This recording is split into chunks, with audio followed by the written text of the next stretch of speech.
अब ये देखिए क्वेश्चन नंबर फर्स्ट आपको अटेम्प्ट भी करना है और थोड़ा सा स्पीड रखिए, क्योंकि मैं अभी स्टार्टिंग फर्स्ट क्लास था तो इसलिए थोड़ा सा आपसे बातें कर लिया, इतना इंपॉर्टेंट चीज़ें पर डिस्कशन कर लिया। अब इसके बाद मैं गियर चेंज करूंगा तो सीधा हम टू द पॉइंट बात करेंगे, ठीक है। कुछ ऐसे स्टूडेंट्स हैं जो फर्स्ट टाइम पढ़ रहे हैं, कुछ ऐसे स्टूडेंट्स हैं जो ऑलरेडी पढ़ चुके हैं मेरे से, ठीक है। तो उन सारे स्टूडेंट्स से मैं ये रिक्वेस्ट करूंगा तो डिसिप्लिन बनाए रखिएगा, फोकस्ड बनाए रखिएगा, कंसंट्रेशन एकदम हाई लेवल पे होना चाहिए। और बस ध्यान से सुनिएगा, ये नहीं कि रट्टा मारना है, कॉन्सेप्ट समझिएगा, क्योंकि मैं कॉन्सेप्ट पे खास विश्वास रखता हूँ कि क्वेश्चंस का आखिर अगर आंसर ए होगा तो क्यों होगा, बाकी का 3 क्यों नहीं होगा, ठीक। अगर सी होगा तो क्यों होगा सी, रीज़न क्या है कि ऑप्शन सी ही होगा, बाकी का आंसर नहीं होगा, बाकी का ऑप्शन नहीं होगा। तो ये सारे पर डिस्कशन हम लोग करेंगे बेस्ट तरीके से, ओके। तो आई होप कि अब मज़ा आएगा, अब मज़ा आ रहा होगा लाइव क्लास में जुड़ने के बाद। देखिए इसके लिंक के थ्रू तो कभी भी आप क्लास कर सकते हैं, ठीक है, लिंक है आपके पास तो, लेकिन एक लाइव क्लास का मज़ा ही कुछ और है। उसमें लगता है कि सब जिंदा है, ठीक है, कोई मुर्दे नहीं है, लगता है इसमें रिस्पॉन्स आ रहा है, आप भी रिस्पॉन्स दे सकते हो, कहीं डाउट है तो आप मैसेज कर सकते हो, रिप्लाई मिल सकता है, ठीक है। आप कंफर्ट जोन के हिसाब से, अब ये नहीं बोल रहा हूँ कि आप लाइव ही कीजिए, आप अपने हिसाब से देख लीजिएगा, बस क्लास होना चाहिए, बाद में कीजिए या पहले कीजिए। मैं तो यही कहूँगा कि लाइव क्लास में खासकर करने की कोशिश कीजिएगा। तो बच्चों फर्स्ट नंबर क्वेश्चन का आंसर देना स्टूडेंट शुरू कर दिए हैं। क्वेश्चन नंबर फर्स्ट का आंसर है सी।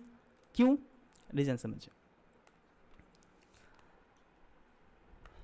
आज थोड़ा बातें होगी, थोड़ा सा, एक तो मन बेचैन ऐसे ही था, बेड पे सोए सोए रेस्ट करे करे कि मैं सोच रहा था कब मैं उठूं, कब मैं लैपटॉप के सामने आऊं, आप लोग क्लास ले पाऊं। फाइनली वो दिन आ गए। ये रिस्पॉन्स देख रहे हो कितनी खुशी हो रही है, क्या ज़बरदस्त फीलिंग आ रही है, मैं शब्दों में तो इसको बयां ही नहीं कर सकता, क्या ज़बरदस्त फीलिंग्स है। बस रिस्पॉन्स दे रही है, देखिए ना, वो तो मेडिसिन का काम करेगा ही। बच्चों फर्स्ट नंबर का क्वेश्चन का सी आंसर क्यों होगा, रीज़न क्या हो सकता है। तो रीज़न ये है, देखिए पहले इसका मीनिंग समझिए। आई वॉज वर्किंग, मैं काम कर रहा था, वाइल माई ब्रदर डैश, मैं काम कर रहा था जब मेरा भाई सो रहा था, यही इसका एग्जैक्ट मीनिंग हुआ। तो देखिए कभी भी ध्यान रखिएगा कि अगर दो क्लॉज जुड़ा हो तो इसमें अगर एक क्लॉज जो है ये पास्ट कॉन्टिन्यूस टेंस में, ये कंटिन्यू है एक एक्शन, तो दूसरा एक्शन को भी आपको कंटिन्यू करना पड़ेगा, मतलब कि दोनों को पास्ट कंटिन्यूस में रखना होगा, इसलिए वॉज स्लीपिंग होगा, क्योंकि मेरा ब्रदर जो है वो सो रहा था। कब सो रहा था, जब मैं काम कर रहा था। ये नहीं कि अब देखिए ये फर्स्ट क्लॉज पास्ट कॉन्टिन्यूस में है, तो ये नहीं कि सेकंड क्लॉज को आप प्रेजेंट में या फ्यूचर में रख दीजिएगा, बिल्कुल नहीं। जिस टेंस में है, जिस कॉन्टिन्यूस में है, तो आप इसको कॉन्टिन्यूस में रखोगे, क्योंकि कंप्लीट सेंस यही बनता है। इसलिए इज प्रेजेंट नहीं होगा, सिंपल पास्ट नहीं होगा, वुड बी तो कुछ अलग ही मीनिंग है, इसलिए ए बी डी नहीं होगा, आंसर सी होगा, ओके। क्वेश्चन नंबर सेकंड,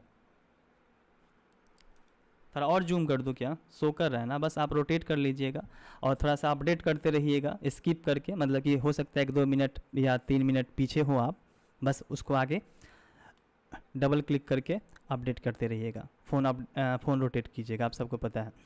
अब ध्यान दीजिएगा सेकेंड नंबर क्वेश्चन का आंसर क्या होगा। इसमें आर्टिकल्स चूज़ करना है, आर्टिकल्स में ए एंड द में से। तो देखिए बच्चों, सर ज़्यादातर स्टूडेंट्स गलती कहाँ करते हैं, वो जैसे कि बच्चे में ही जैसे बच्चों को सिखाया जाता है कि ए बच्चों की ए ई आई ओ यू के साथ हम लोग एन का प्रयोग करते हैं, ऐसे बताया जाता है, लेकिन एक्चुअली में ये बताने का मेन लॉजिक नहीं हुआ। ध्यान रखिएगा, आप वॉवेल साउंड पे फोकस कीजिएगा, ये नहीं कि ए ई आई ओ यू देखिए और एन लगा दिए, बिल्कुल गलत हो जाएगा, आपको साउंड पे फोकस करना होगा। तो ये हॉनेस्ट मैन नहीं है, ऑनेस्ट मैन है, अ साउंड आ रहा है इसलिए हम लोग एन का यूज़ करेंगे, ठीक है। आपको पता होना चाहिए वॉवेल साउंड क्या होता है और कॉन्सोनेंट साउंड क्या होता है, उसके अकॉर्डिंग आप ए एन का यूज़ कीजिएगा। और ये है स्पीक द ट्रूथ होता है, एक idiomatic, speak the truth, tell a lie, deliver a speech, ऐसे करके एडियम बनता है, इसलिए इसका आंसर हो जाएगा सी। जो भी स्टूडेंट्स, सॉरी सी नहीं डी, जो भी स्टूडेंट डी बोल रहे हैं बिल्कुल उनका आंसर सही है, ठीक है। बात समझ में आ रही होगी कि आखिर क्यों होगा, कैसे होगा, इस लॉजिक पे आइएगा, कोई दिक्कत नहीं है। क्वेश्चन नंबर थर्ड पे आते हैं। किसी को भी बच्चों की, कोई भी स्टूडेंट्स को अगर डाउट होगा तो बिल्कुल टेक्स्ट करने की कोशिश कीजिएगा, एक बार नहीं 2 बार नहीं, सुनूंगा ज़रूर, ठीक है। मैं ज़रूर कोशिश करूँगा कि मैं रिपीट करूँ और समझा पाऊँ, ठीक है। बस फोकस रहिएगा तो मुझे लगता है कि एक बार में आपको समझ में आ जाएगा, कोई जान नहीं है।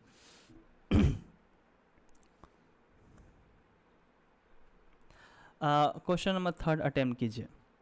इसका एग्जैक्ट मीनिंग क्या होगा? One must make dash best efforts. इसका मतलब वन का मतलब होता है कोई या किसी का सेंस देता है, मतलब कि किसी को भी अपना बेस्ट एफर्ट्स अवश्य देना चाहिए, मतलब किसी को भी अपना बढ़िया से मतलब कोशिश करना चाहिए किसी को भी। तो वन है इसलिए यहाँ पे अपना के लिए वंस का यूज़ करेंगे। आंसर थर्ड का ए होगा। जो भी स्टूडेंट्स ए बोल रहे हैं उनका बिल्कुल राइट आंसर है, ठीक है। अब बी क्यों नहीं होगा, सी क्यों नहीं, डी क्यों नहीं? रीज़न क्या है? जो स्टूडेंट्स अगर मेरे से प्रोनाउन पढ़े हैं उनको बहुत अच्छे से सिखाया हूँ और बताया हूँ कि सब्जेक्ट के अकॉर्डिंग ये पॉजेसिव एडजेक्टिव का यूज़ होता है।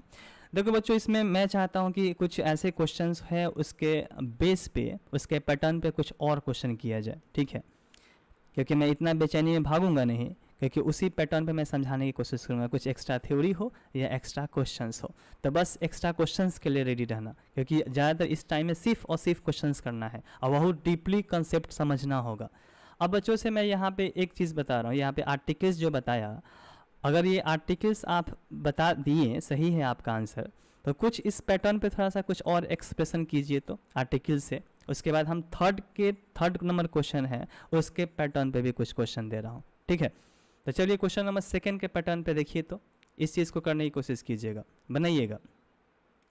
बहुत सिंपल चीज़ है, बस आपका कंसेप्ट में जानना चाहता हूँ। बच्चों वाला चीज़ है, लेकिन फिर भी बच्चे गलती कर देते हैं। इसको आपको बनाना है, मैं इसको 2 पार्ट में बांट देता हूँ। यहाँ पे ए एंड द में से कोई एक चूज़ करना है। यहाँ पे मैं नंबरिंग कर देता हूँ, ठीक, कि मैच करने में कुछ सुविधा हो। इसको कर लीजिए, आप मन ही मन कर लीजिए, ठीक।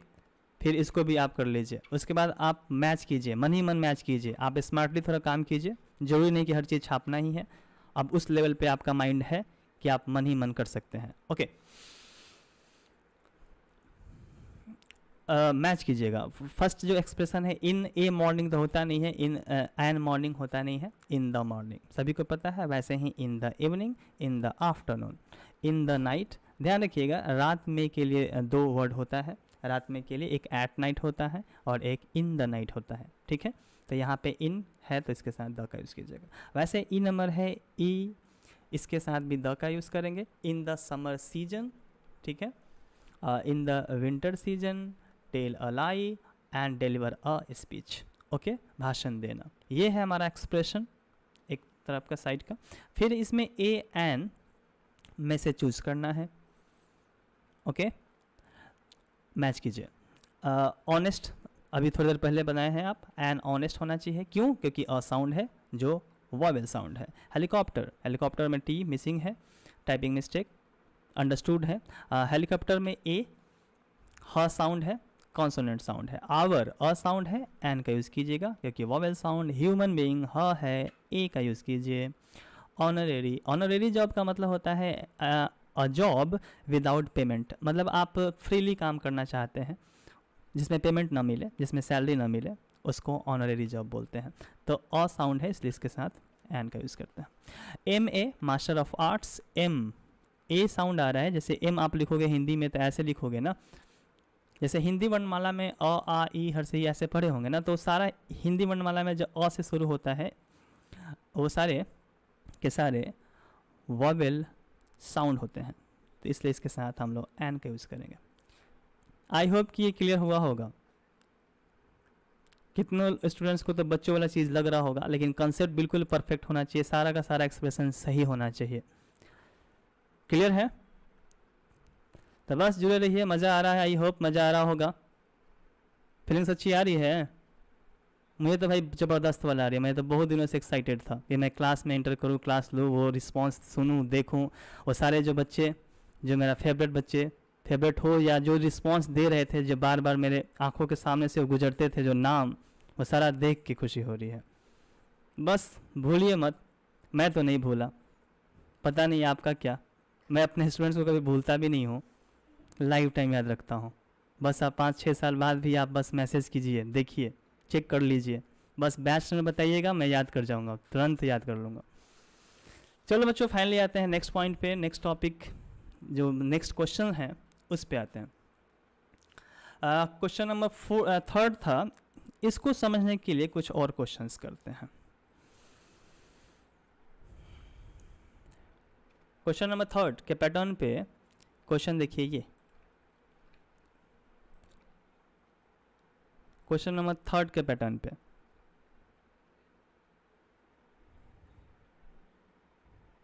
इसको बना डालिए, ठीक है। उसके बाद मैच कीजिए। मैं आपको 2 मिनट देता हूँ, मतलब मैक्सिमम 2 मिनट, क्या 1 मिनट काफ़ी है मुझे लगता है। मन ही मन बनाइए, थोड़ा स्पीड चलिए।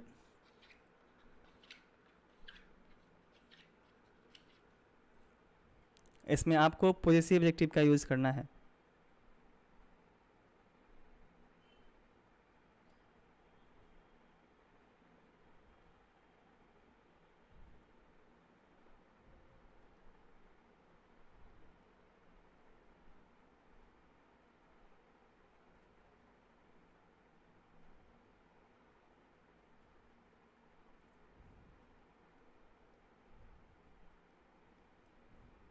चलिए, अपने अपने तरीके से समझे लगता है कि सारे के सारे क्वेश्चंस आप बना लिए होंगे। इस पॉजिटिव एडजेक्टिव को समझिएगा। मैं समझाना चाह रहा हूँ क्वेश्चन नंबर 3 जो था कि वन के साथ वंस का यूज क्यों किया गया, इसको समझने के लिए उसी पैटर्न पे क्वेश्चन देखिए। हो सकता है कि इस बार एग्जामिनेशंस में वन ऐसे टाइप का पूछ दे तो आप क्या कीजिएगा। तो आपके पास ऑप्शन ये है, इस ऑप्शन में से एक चूज़ कीजिए, ठीक। तो चलिए बनाते हैं। फर्स्ट क्वेश्चन है, इसका मीनिंग हुआ कि आप अपना काम कर चुके हैं। तो यू है तो आप योर का यूज़ कीजिएगा। क्यों? क्योंकि यू के साथ योर ही होता है पॉजिटिव एडजेक्टिव में। शी है तो शी के साथ हर का यूज़ करते हैं। वह अपना काम, वह अपना टास्क फिनिश कर चुकी है, कंप्लीट कर चुकी है, पूरा कर चुकी है। द बॉयज़, बॉयज़ का मतलब होता है दे, मतलब बॉयज़ का प्रोनाउन दे, और जब दे है इसका मतलब दियर, तो होगा दियर इसका आंसर।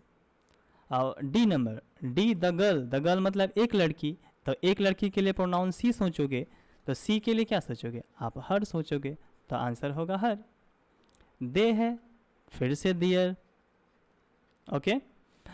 एफ नंबर बर्ड, मैं आपको बताया हूँ कि इट का यूज़ कहाँ किया जाता है? नॉन लिविंग थिंग्स के साथ करते हैं, ठीक है, कोई भी ऑब्जेक्ट उसके साथ करते हैं, क्रीचर्स के साथ करते हैं, बर्ड्स के साथ, एनिमल्स के साथ। तो बर्ड है, इसके साथ इट का यूज़ करते हैं, तो इट के लिए आप इट्स सोचोगे, इट्स।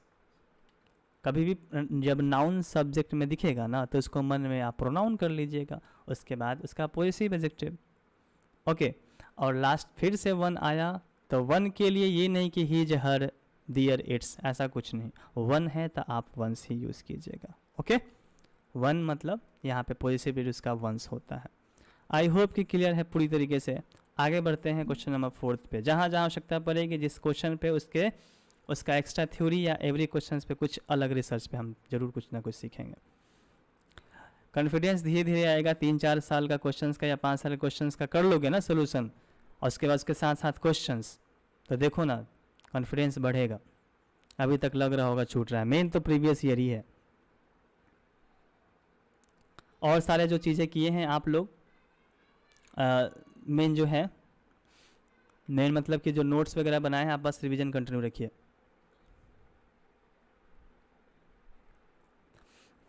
जो न्यू स्टूडेंट्स हैं, ऐसा नहीं कि न्यू स्टूडेंट्स पे फोकस नहीं है, उनको मैं याद नहीं रखूँगा। एक स्टूडेंट्स का कहना था सर आप अपने फेवरेट स्टूडेंट को याद रखेंगे, न्यू स्टूडेंट्स को क्यों नहीं? नहीं, नाराज़ मत हो, गुस्सा में मत आओ। सारे स्टूडेंट्स मतलब सारे स्टूडेंट्स, सब मेरे फेवरेट हैं। कुछ स्टूडेंट्स का इंग्लिश वीक है, जो बोल रहे हैं मैसेज के थ्रू समझ में नहीं आया। बस 1-2% स्टूडेंट, 98-99% स्टूडेंट को आंसर बिल्कुल परफेक्ट आ रहा है, समझ में भी आ रहा है। थोड़ा सा अगर +2 तक लेवल थोड़ा सा ख़राब करके रखे होंगे, थोड़ा सा स्कूलिंग ठीक नहीं हुआ होगा, तो बेसिक थोड़ा ख़राब हुआ होगा, थोड़ा सा एक्स्ट्रा एनर्जी लगाना होगा, एक्स्ट्रा एफर्ट लगाने होंगे, एक्स्ट्रा हार्डवर्क करना होगा, तो वीकनेस व स्ट्रेंथ में ज़रूर चेंज हो जाएगा। आप सिलेबस को, जो भी सिलेबस पे जो सिलेबस का जो दुख रो रहे हैं उसका रोना छोड़ दीजिए, आप प्रीवियस पे फोकस कीजिए। जो मैं अभी 15 साल का करा रहा हूँ इसको बेस्ट तरीके से कीजिए। जो छूट गया उसको छोड़िए, जो मिल रहा है उसको पाइए, ठीक है। जो मिल रहा है उसके लिए खुशी मनाइए, कितना दिन तक दुख रोना रोगे बताओ। अब हो सकता है थोड़ा सा और एनर्जी मुझे मिलेगा ना, बस थोड़ा सा 2-4 दिन में, तो मुझे लगता है कि 1-2 सेशन और लाइव में लेके आऊँगा यूट्यूब पे ही। हो सकता है वो कुछ थ्योरी का ही हो सकता है कुछ मॉक टेस्ट लेके आ जाऊँ, हो सकता है वो कैप का सेक्शन लेके आ जाऊँ। तो बस थोड़ा सा बने रहिए, अभी टाइम है, ऐसा नहीं मेरे पर 10-15 क्लास भी मिल जाएगा तो बहुत है, अभी इसमें तो बना ही हूँ।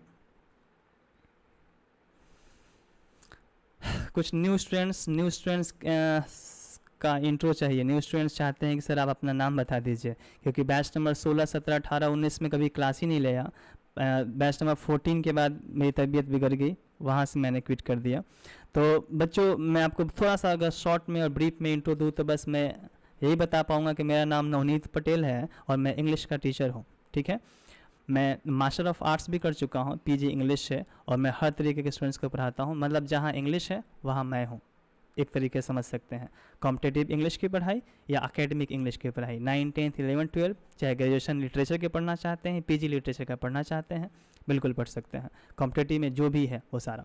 न्यू स्टूडेंट्स का छोटा सा इंट्रो, न्यू स्टूडेंट्स के लिए शॉर्ट और ब्रीफ में इंट्रो था। बच्चों आते हैं क्वेश्चन नंबर 4 पे।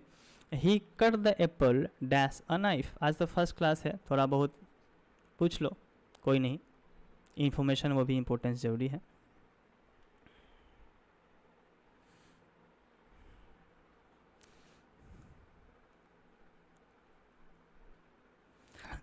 प्रीवियस ईयर का क्वेश्चंस कोई भी सब्जेक्ट क्यों ना हो, सब में रिपीट करता है, सब में। देखो ना, अभी खुद ये करोगे तो खुद पता चल जाएगा।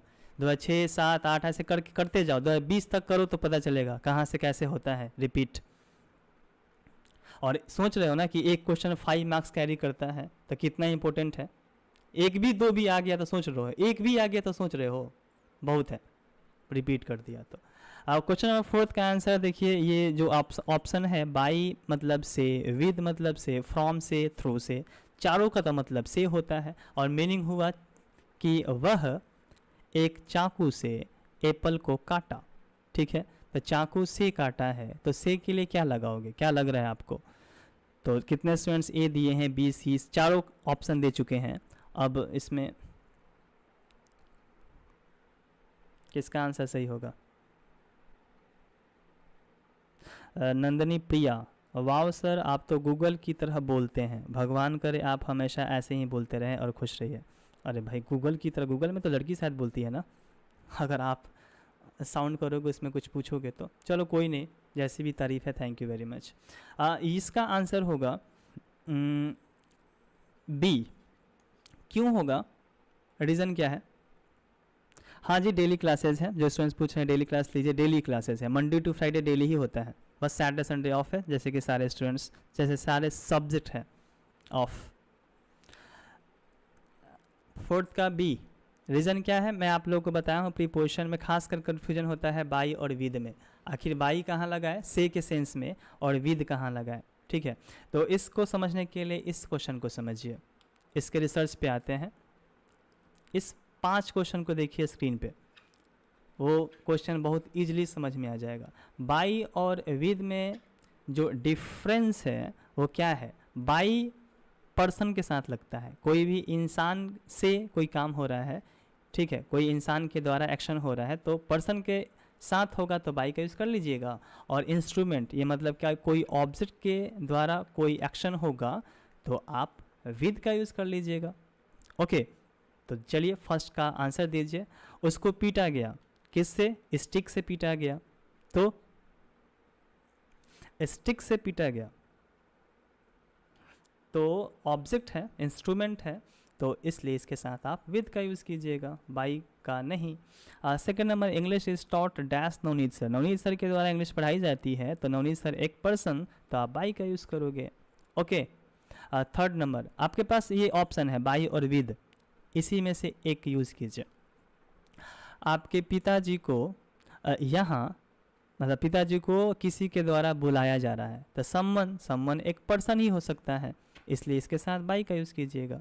4th number, he writes a letter dash a red pen, वह रेड पेन से एक पत्र लिखता है। रेड पेन क्या है? एक इंस्ट्रूमेंट है, मतलब एक ऑब्जेक्ट है, किसी ऑब्जेक्ट से काम होगा ना तो आप विद का यूज़ कर लीजिए। उसने रॉड से स्नैक को जान से मार दिया, ठीक है। He killed the snake dash a rod. आप विद का यूज़ करोगे, क्यों करोगे? क्योंकि ए रॉड एक इंस्ट्रूमेंट है। समझ में आया बच्चों? किसी को डाउट? किसी भी स्टूडेंट्स को नहीं डाउट है तो बोलो नेक्स्ट एक बार, बहुत दिन हो गया नेक्स्ट सुने हुए।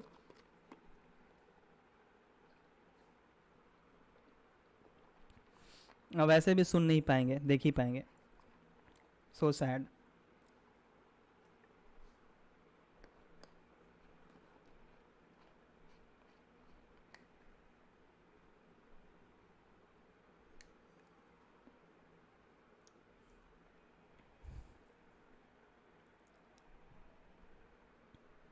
लगभग 400 प्लस स्टूडेंट जुड़े हुए हैं, क्या बात है। चलो, इतना तो है एक्साइटमेंट क्लास करने की, होनी भी चाहिए। चलिए आते हैं नेक्स्ट पॉइंट पे। 5 नंबर क्वेश्चन पे फोकस कीजिए। He was tired dash he was working.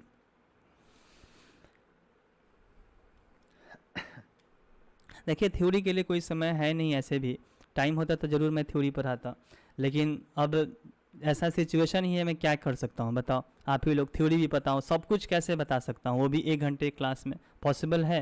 यही एक स्मार्ट वे है कि कम से कम प्रीवियस कंप्लीट किए जाए। करम भी फूटा हो, अगर थ्योरी भी नहीं पढ़े हो, सब चीज़ याद भी नहीं है, तो अगर करम भी फूटा हो तो प्रीवियस को देख के जाइए।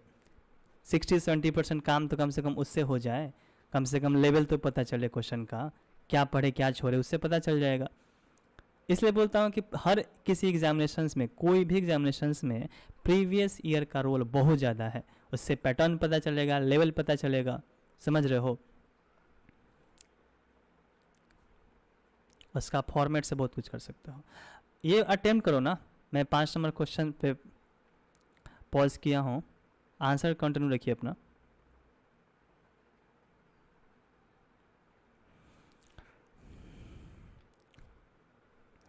हाँ जी, बिल्कुल सही आंसर है जो स्टूडेंट सी बोल रहे हैं, बिल्कुल परफेक्ट आंसर है। आखिर स्टिल क्यों होगा, रीज़न क्या है? तो बच्चों इसका मीनिंग समझिए, एक कंप्लीट सेंस क्या होगा।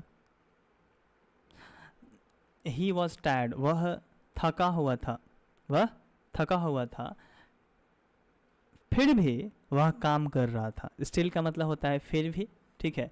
और यहाँ पे के लिए का सेंस, और का सेंस, और सो इसलिए का सेंस बनता ही नहीं है, बनेगा ही नहीं, बिल्कुल इनकम्प्लीट सेंस हो जाएगा।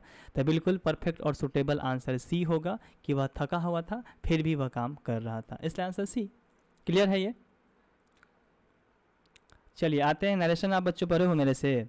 कुछ बच्चे मुझे लगता है पढ़े होंगे तो, लेकिन बहुत कम स्टूडेंट्स होंगे जो मेरे से नरेशन पढ़े हैं। अच्छा, मैं कोशिश कर रहा हूँ बहुत जल्दी नरेशंस पे कुछ लेके आऊँ। हमारी कोशिश जारी है, कितना भी डॉक्टर बोल ले रेस्ट करने के लिए, वो तो रेस्ट यहाँ बच्चों के मैसेज से ही मिलेगा, वो मेडिसिन यहीं पे मिलने वाला है। बच्चों क्वेश्चन नंबर 6 का आंसर दीजिएगा, जो भी आप अपने एक्सपीरियंस पे ही दीजिए, थोड़ा बहुत तो ज़रूरी पढ़े होंगे, +2 तक पढ़े हैं तो स्कूलिंग टाइम में, या कुछ ना कुछ अपने तरीके से आंसर दीजिए।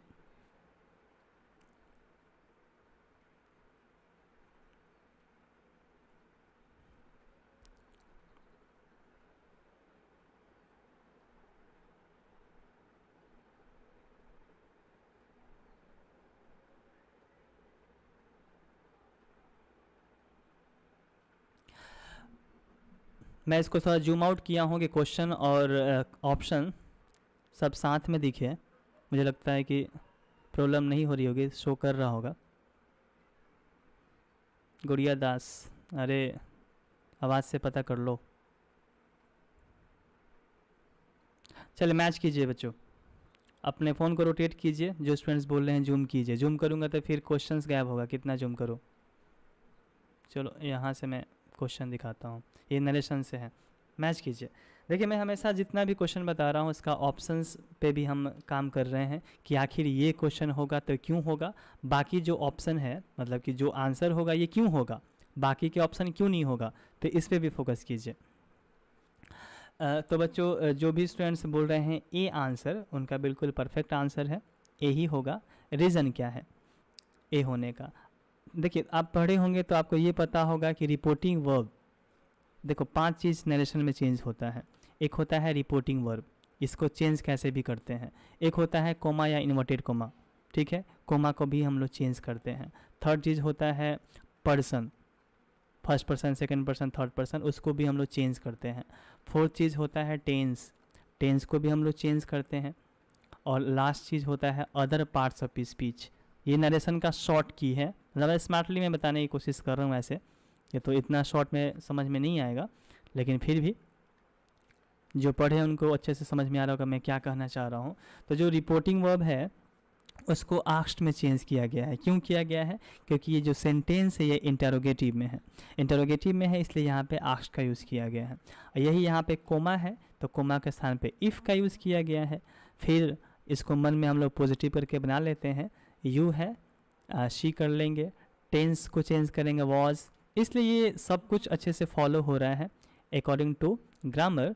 ये बिल्कुल सही है, ए होगा। बी क्यों नहीं होगा? क्योंकि इंट्रोगेटिव में टोल्ड नहीं लगता है, डिमांडेड टू नहीं होगा, इंक्वायर्ड नहीं होगा, ठीक है, इसलिए बी सी डी नहीं होगा। ए जो है बिल्कुल परफेक्ट है आंसर। ओके, जिसको डाउट होगा आप थ्योरी पे फोकस कीजिएगा अगर आपके पास होगा तो, ठीक है, एक बार देख लीजिएगा। आगे बढ़ते हैं क्वेश्चन नंबर 7 पे, वोकैबुलरी का सेक्शन है ये, क्वेश्चन नंबर 7।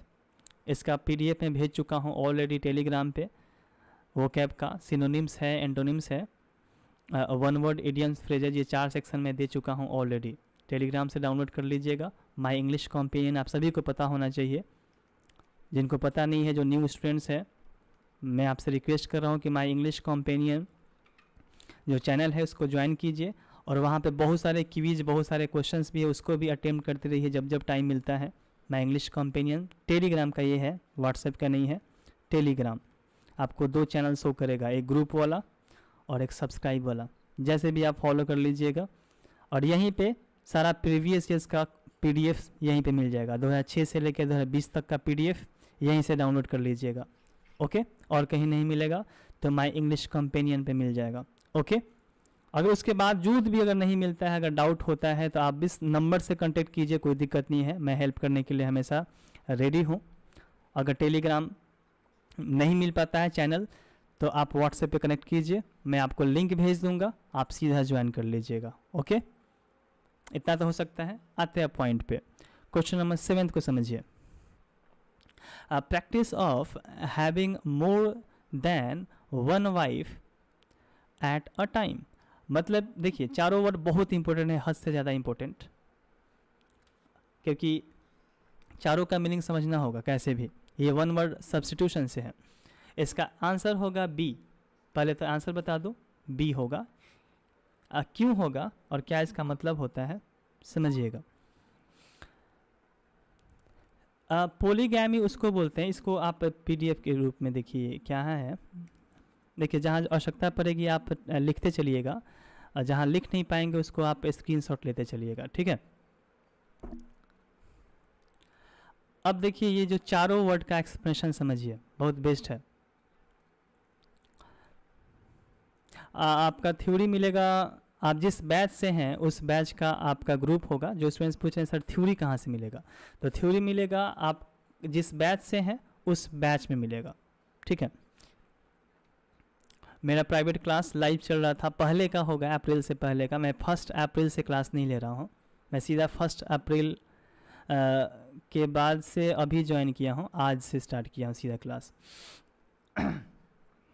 तो उसके पहले जो पढ़ाया होगा वो मिल जाएगा। तो बच्चों ये है स्क्रीन पे, समझिएगा। उसका आंसर पोलीगैमी था। पोलीगैमी का मतलब क्या हुआ, मतलब कि जो भी इंसान की शादी, मतलब कि वो एक से ज़्यादा की होगा, मतलब किया होगा, मतलब कि एक से अधिक वो उसकी पत्नी होगी, तो उस प्रथा को बोलते हैं बहुपत्नित्व। मतलब कि उसको बोलते हैं जो एक से अधिक वाइफ होना, पोलीगैमी कहते हैं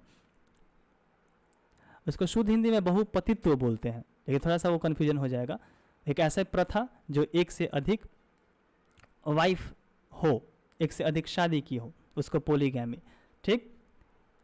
ये तो लड़का के लिए हो गया, मतलब कि पुरुष के लिए। औरत के लिए क्या, जो एक से अधिक हस्बैंड रखे, एक से अधिक शादी हुई हो, उस प्रथा को पोलिएंड्री बोलते हैं, ठीक है। पोलिएंड्री मतलब कि ये जो ब्लैक टेक्स्ट में जो लिखा हुआ है, यही है पोलिएंड्री का डेफिनेशन। अगर कहा जाए कि what is polyandry, the practice of having more than one husband is called polyandry, ऐसे आप बोल सकते हो। ये वन वर्ड सब्स्टिट्यूशन का है। वैसे ही मोनोगैमी क्या है, तो मोनोगैमी भी इसी से रिलेटेड है, बहुत इंपॉर्टेंट है तीनों वर्ड। मोनोगैमी जिसकी शादी बस एक ही हो, मतलब कि एक ही हस्बैंड और एक ही वाइफ हो, उस प्रथा को मोनोगैमी बोलते हैं। ठीक है, सीधा लिखा है married to one person at a time, ठीक है, इज कॉल्ड मोनोगैमी। और सिम्फोनी क्या है, सिम्फोनी एक म्यूजिकल कंपोजिशन होता है बच्चों, मतलब कि एक ऐसा इलेबोरेट किया जाता है म्यूजिकल इंस्ट्रूमेंट के द्वारा जिससे साउंड किसी ऑर्केस्ट्रा में, फुल ऑर्केस्ट्रा में ये निकले, मतलब कुछ अलग ही कंपोजिशन हो, इसको हम सिम्फोनी बोलते हैं। एक संगीत का ही एक टर्म है, म्यूजिक का टर्म है। ओके, तो ये बच्चों ये चारों वर्ड, ये 2006 में पोलीगैमी पूछा है, हो सकता है 2022 में पोलिएंड्री पूछ दे। ठीक है, क्वेश्चन ऐसे आएगा जो ब्लैक टेक्स्ट है, ठीक, और आपके पास हो सकता है 4 ऑप्शन, तो पोलिएंड्री, पोलीगैमी, ये चारों के चारों वर्ड याद रखिएगा बहुत अच्छे से। ओके, चारों वर्ड का डेफिनेशन मैं दे चुका हूँ, समझा चुका हूँ। फिर से सुनने के लिए बस आप रिप्ले कर लीजिएगा लिंक के थ्रू। आगे बढ़ते हैं।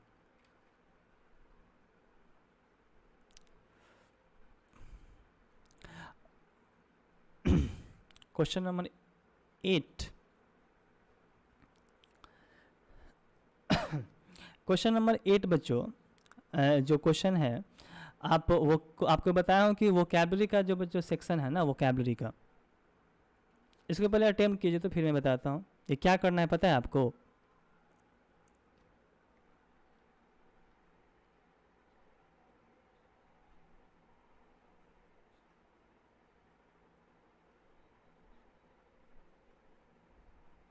कौन? वर्षा रानी पूछ रही है जिसका एक वाइफ हो, तभी तो बताया था। मोनोगैमी, जिसका एक हस्बैंड है, मोनोगैमी, उस प्रथा को बोलेंगे। ठीक, मोनो अकेला,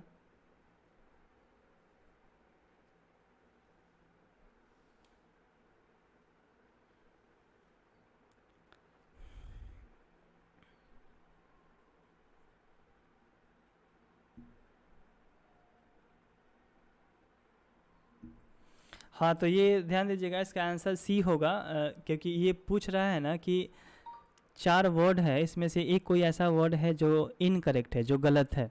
ठीक है, मिस स्पेल्ड उसी को बोलते हैं। 2 सेक्शन होता है, एक मिस स्पेल्ड वर्ड, मतलब कि जिसमें स्पेलिंग मिस हो, मतलब कि स्पेलिंग गलत हो, तो पूछेगा कि मिस स्पेल्ड वर्ड बताइए। ठीक है, वर्ड हो गया, ऐसे वर्ड होना चाहिए। और नेक्स्ट पूछेगा, दूसरा हो सकता है, पूछता है कि इनकरेक्टली स्पेल्ड, मतलब सेम चीज़ हुआ, मिस स्पेल्ड हो या इनकरेक्टली स्पेल्ड। और एक होता है करेक्टली स्पेल्ड, जो सही है वर्ड उसको करेक्टली स्पेल्ड बोलते हैं। तो बच्चों इसमें एक गलत वर्ड है, लीनेज वर्ड गलत है। लीनेज का स्पेलिंग LE नहीं होता है, LI होता है, LINEAGE, लीनेज। लीनेज का मतलब होता है वंशावली, जो वंश से बना होता है, वंशावली, जेनेटिक्स, लीनेज, इसका सही स्पेलिंग यही है। और ये स्पेलिंग सही है, न्यूट्रॉन, प्रोटॉन, इलेक्ट्रॉन, पता है साइंस का टर्म है, ये बिल्कुल करेक्ट है। ग्रैंडियर, ग्रैंडियर का मतलब होता है ऐश्वर्य, शान, आन बान शान, शोभा, उसको बोलते हैं ग्रैंडियर। और हेज का मतलब होता है घेरा, जैसे कि मान लो एक गार्डन है, गार्डन के साइड में यहाँ पे घेरा लगा दो, यहाँ पे घेरा लगा दो, उसको हम हेज बोलते हैं। ठीक है, तो ये है वर्ड, चारों का मीनिंग में बता दिया, किसी को डाउट नहीं होना चाहिए। आगे बढ़ते हैं क्वेश्चन नंबर 9। क्वेश्चन नंबर 9 के पहले एक क्वेश्चन बन रहा था, ये नरेशन आप पढ़े होंगे, नरेशन एक पूछेगा ही पूछेगा, नरेशन हो, वॉयस हो, बहुत इंपॉर्टेंट चैप्टर है, सीधा 5 नंबर पॉकेट में देगा। तो नरेशन से बच्चों कुछ क्वेश्चन करोगे, कम से कम 2 क्वेश्चन कीजिए तो नरेशन से, ध्यान दीजिए यहाँ पे। ये क्वेश्चन आप स्क्रीन पे देख पा रहे हो, इसको अटेम्प्ट कीजिए। तो जैसे जैसे शाम ढलेगा थोड़ा सा नेटवर्क का इशू आएगा, आपके साइड में डिस्कनेक्ट होंगे बच्चे 2 4 5, वो नेटवर्क का इशू है, कोई नहीं।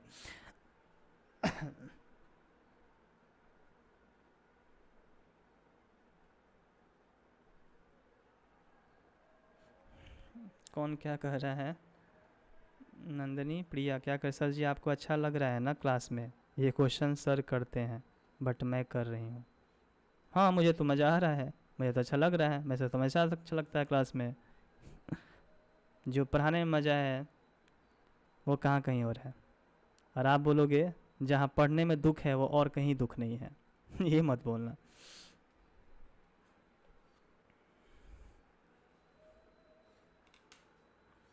आंसर बच्चों, गो फास्ट।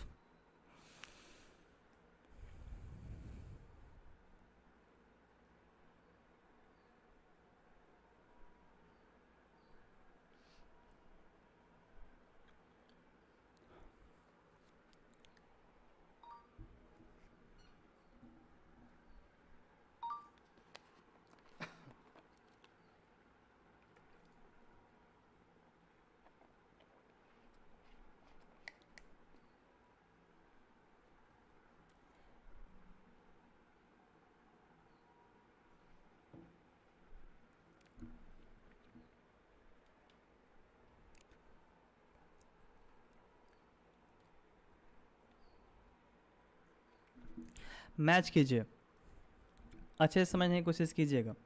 ये क्वेश्चन नंबर फर्स्ट जो है, देखिए कभी भी नरेशन का एक ट्रिक है, नरेशन कभी भी बनाया जाता है ना, तो नरेशन का सेंटेंस देखा जाता है पहले कि वो कैसा सेंटेंस है, क्या वो असर्टिव है, इंटेरोगेटिव है, इम्परेटिव, एक्सक्लेमेटरी, इसमें से कोई एक होता है, उसके अकॉर्डिंग बनता है। ठीक है, ये है इंटरोगेटिव, क्वेश्चन मार्क है, तो इसलिए इसके साथ हम लोग आस्क्ड का यूज़ करेंगे। ठीक है, इंटरोगेटिव में आस्क्ड लगता है सेट के स्थान पे।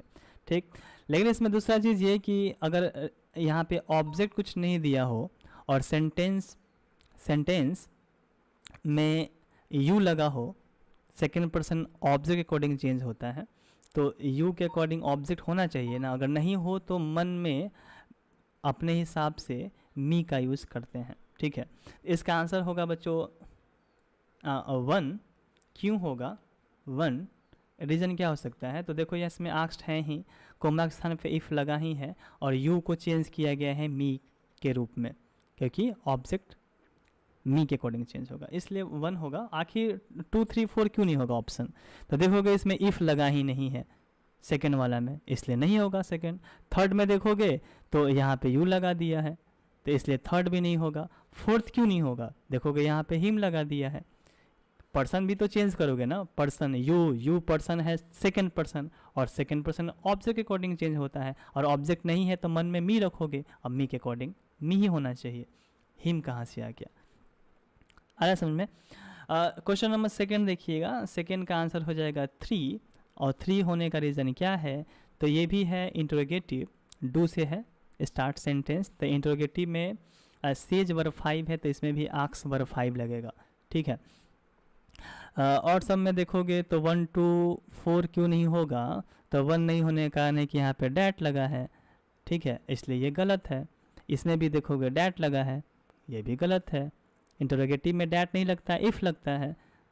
ठीक है, फोर्थ गलत होने का कारण ये है कि यहाँ पे वेंट लगा दिया है। टेंस तभी चेंज होता है, ये गो वेंट तभी होता जब सेज नहीं, अगर यहाँ पे सेड होता तो। रिपोर्टिंग वर्क अगर पास्ट टेंस में होता है ना, रिपोर्टिंग वर्क पास्ट टेंस में, तो टेंस को भी हम लोग पास्ट में कर देते हैं, लेकिन अगर प्रेजेंट में रहे तो टेंस चेंज नहीं करते हैं, गो गोज में ही है प्रेजेंट में, इसलिए आंसर 3 होगा। जो स्टूडेंट्स नरेशन पढ़े हैं, मुझे लगता है उन लोगों को बहुत अच्छे से समझ में आ रहा होगा, और जो नहीं पढ़े हैं हो सकता है उनका बाउंस कर रहा होगा। तो मैं अभी तो कुछ नहीं कर सकता, थ्योरी बता नहीं सकता, मुझे लगता है कि उसको थ्योरी अपने बुक से हेल्प ले सकते हैं। ठीक है, अगर टाइम मिलता है ये 15 ख़त्म होने के बाद, जो आपका जो छूटा हुआ है उसके बाद ही मैं कुछ कवर कर सकता हूँ। जो मेन जो सबसे वीवीए चीज़ है उस पर हम लोग काम करने वाले हैं, क्योंकि इस टाइम जो क्रूशियल टाइम है इसमें रिस्क नहीं लिया जा सकता है कुछ एक्स्ट्रा और नया चीज़ पढ़ के। ओके, आते हैं क्वेश्चन नंबर 9 पे। चलिए अटेम्प्ट करते रहिए, कंटिन्यू रखिए। आपका मैसेज मैं बारीकी से देख ही रहा हूँ बीच बीच में। सुबह में क्लास अलग बैच का है, मैं मॉर्निंग 8 बजे बैच नंबर 1 से 10 मैं पढ़ा रहा हूँ, 1 से 10, उसमें 10 बैच हैं सुबह 8 बजे, और ये बैच 11 से 19 बोल सकते हो या 11 से 20 बोल सकते हो, ये दूसरा बैच मैं शाम में ले रहा हूँ। तो अपने अकॉर्डिंग आप देख लीजिएगा कंफर्ट जोन के हिसाब से, या जो जिस तरीके से रूटीन बना उसके अकॉर्डिंग आप लोग ज़रूर पढ़िए। क्योंकि कुछ बच्चे बोल रहे हैं टाइम चेंज करने को, तो ये तो पॉसिबल नहीं है, क्योंकि 1-2 स्टूडेंट तो है नहीं, इसमें 400 500 1,000 स्टूडेंट्स हैं, तो पॉसिबल है नहीं, कैसे ही मैनेज कीजिए। अगर नहीं हो पाता है लाइव क्लास में तो आप लिंक के थ्रू कभी भी कर लीजिए, आपकी इच्छा। तो बच्चों इसका आंसर देखिए, ये कॉन्फिडेंस बहुत ज़्यादा बढ़ाने वाला है। जैसे जैसे क्वेश्चन करते जाओगे वैसे वैसे एनर्जी देखिएगा, और ये मत समझिए कि सर मतलब कि तुरंत ठीक हुए हैं, थोड़ा बहुत वो होंगे, वीकनेस होगा, लेजनेस होगा, तो ये मत सोचिए। आपको नींद आ सकती है, आप सुस्त हो सकते हैं, हम डबल एनर्जी के साथ आए हैं, पूरी तरीके से भरपूर एनर्जी के साथ, एक बात दिमाग में रखिएगा। तो आप थकिए मत, आप भी जगे रहिए, एनर्जी के साथ बने रहिए, ठीक। जितना पेशेंस रखे हैं उसका मैं रिवार्ड दे के जाऊँगा आपको, ठीक है। वैसे भी कहा जाता है सुपरस्टार लेट से आता है just a joke. Question number 9 का आंसर होगा क्या? आंसर होगा सी। जो भी स्टूडेंट दे रहे हैं सी, उनका बिल्कुल परफेक्ट आंसर है, राइट आंसर है। देखिए क्यों होगा,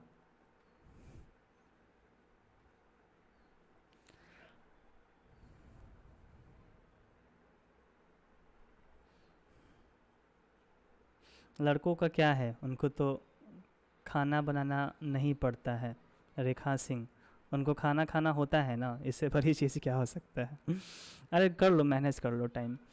आई must now take leave of you. देखो एक इडियम होता है take leave of, take leave of हमेशा होता है, जिसका मतलब होता है छुट्टी लेना या अकेला छोड़ना, ठीक है। तो ये जो एक्सप्रेशन है, ये जो पूछ क्या रहा है, ये आप रेड टेक्स्ट में पढ़ चुके होंगे ऑलरेडी। करना क्या आपको पता होना चाहिए, इस 4 सेंटेंस में एक ऐसा सेंटेंस है जो बिल्कुल सही सेंटेंस है, बाकी के 3 सेंटेंस गलत है। आखिर क्यों गलत है? तो सी नंबर जो सेंटेंस है बिल्कुल करेक्ट है, इसलिए कि टेक लीव ऑफ होता है, एक इडियम की तरह एक ये वर्ड बना हुआ है, टेक लीव ऑफ, छुट्टी लेना। इसके अलावा कोई वर्ड ये जो आप टेक लीव, टेक देखोगे इधर, लीव देखोगे इधर, ठीक, मतलब बिल्कुल इसका जो सेंटेंस का अरेंजमेंट है बिल्कुल उल्टा फुल्टा दिया हुआ है, इसलिए ए बी और डी जो है ये सेंटेंस गलत है। ओके, आंसर होगा सी। क्वेश्चन नंबर 10 को अटेम्प्ट कर लीजिए। The rule is applicable dash everyone. Last question, बढ़िया से अटेम्प्ट कीजिए जाते जाते, अंध भला तो सब भला। टाइमिंग यही रहेगा 6 से 7, ठीक, मंडे टू फ्राइडे। जरूर जुड़िए लाइव क्लास में, अब टाइम बहुत कम है, अभी रिस्क बिल्कुल मत लीजिएगा, नया चीज़ बिल्कुल मत पढ़िएगा। मैं बार बार स्टूडेंट से रिक्वेस्ट कर रहा हूँ हर बैच में कि नया मतलब कि कोई ऐसा चैप्टर या ऐसा चीज़ इसमें 10-15 दिन लग जाए बिल्कुल मत कीजिएगा। जो पढ़े हुए हैं उनको बार बार पढ़िए, बार बार रिपीट कीजिए, बहुत ज़रूरी है। जो नोट्स बनाए हैं उनको अच्छे से रखिए, मतलब उसको उस पर ही फोकस कीजिए, और सारे सब्जेक्ट को लेके चलिए। कोई एक सब्जेक्ट आपका फेवरेट है तो सिर्फ उसी को मस्त पढ़ते रहिए कि बस मुझे मैथ अच्छा लगता है, math math math, English English English, बिल्कुल नहीं। सारे सब्जेक्ट को लेके चलिए, क्योंकि वही आपको रिजल्ट देने वाला है, ठीक है। और मैं आशा करता हूँ कि इसी साल आपका रिजल्ट हो, और होगा भी, क्यों नहीं। इतना आप हार्ड वर्क कर रहे हैं, इतना बेस्ट फैकल्टी के साथ जुड़े हुए हो, ट्रस्ट बनाए हुए हो, तो ट्रस्ट खोया नहीं जाएगा, ठीक है। अभी है टाइम, बिल्कुल बने रहिए। जो गाइडलाइन दी जा रही है, जो गाइडेंस दी जा रही है, बस उस पर बने रहिए, ठीक है। और एनर्जी थोड़ा डबल कर लीजिए, इस टाइम सुस्त मत होइएगा, ठीक है। सुस्ती नहीं चाहिए, जी जान थोड़ा लगाइए। ये नहीं कि नेक्स्ट ईयर होगा और नेक्स्ट ईयर होगा, ये सब काम नहीं। बिल्कुल माइंड में रखिएगा कि इसी साल कैसे भी, और होगा भी, आपका फेवरेट कोर्स और आपका फेवरेट कॉलेज इसी साल मिलेगा, ठीक है। बस आपके मिठाई का इंतज़ार रहेगा।